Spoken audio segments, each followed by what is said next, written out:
Mission scholarship अंतर्गत इंग्रजी विषयासाठीचा आजचा आपण एक घटक बघणार आहे. तर घटक असा आहे ज्याचं नाव आहे कॉन्ट्रॅक्टेड फॉर्म. म्हणजे काय? संक्षिप्त रूपे. म्हणजे काय? संक्षिप्त रूपे. बघा अपॉस्ट्रॉफीला आपण या पद्धतीने असं चिन्ह देतो बघा वर असं, आहे की नाही? त्याला अपॉस्ट्रॉफी म्हणायचं. बघा आता काय उदाहरण दिलेत मी. आय एम, वाचा. आय एम त्याला अपॉस्ट्रॉफी देऊन संक्षिप्त रूपामध्ये आपण आय एम. काय झालं बरं हे लिहिल्यानंतर? इथे आणि इथे काय फरक आहे सांगा? काय कमी झालं? ए कमी झालं. म्हणजे कॉन्ट्रॅक्टेड फॉर्म लिहिताना काही अक्षर लोप पावतात, म्हणजे नष्ट होतात. कमी झाले का नाही ए यामध्ये? आय एम जेव्हा आपण एखादं वाक्य लिहायचं असं शॉर्ट फॉर्म लिहायचे असतात तेव्हा आपल्याला हे कॉन्ट्रॅक्टेड फॉर्म त्या शब्दांचे वापरावे लागतात. यू आर, काय हे? यू आर याला आपण लिहिणार आहे यू आर. काय लोप पावलं? ए. इथलं पण ए गेलं. चला वी आर त्याच पद्धतीने येणार का? कसं येणार बरं? कॉन्ट्रॅक्टेड फॉर्म मध्ये या पद्धतीने. चला आय हॅव वाचत चला मी काय लिहिते ते.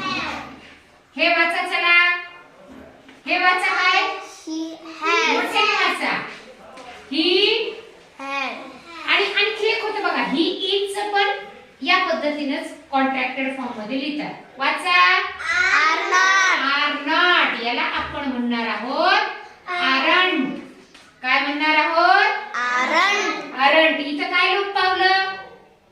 इथं काय लोप पावलं? ओ. बरोबर आहे. इथे एच ए, इथे एच ए, इथे ये या पद्धतीने. चला विल नॉट च होतं मात्र ओंट.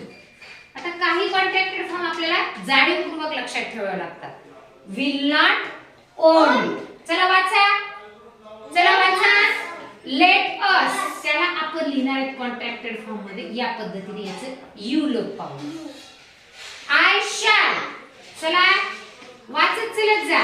आय शॅल काय गेलं बरं यामध्ये? यस यस ए.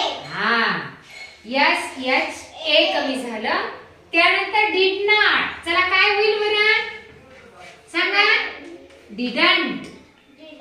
चला वुड नॉट काय होईल बरं सांगा? सांगा सांगा सांगा. वाचा वाचा. वुडंट काय? वुडंट. आणि शी इज च काय होईल? या पद्धतीने शी हॅज च आणि शी इज च सेम होतं. कुड नॉट, कुडंट,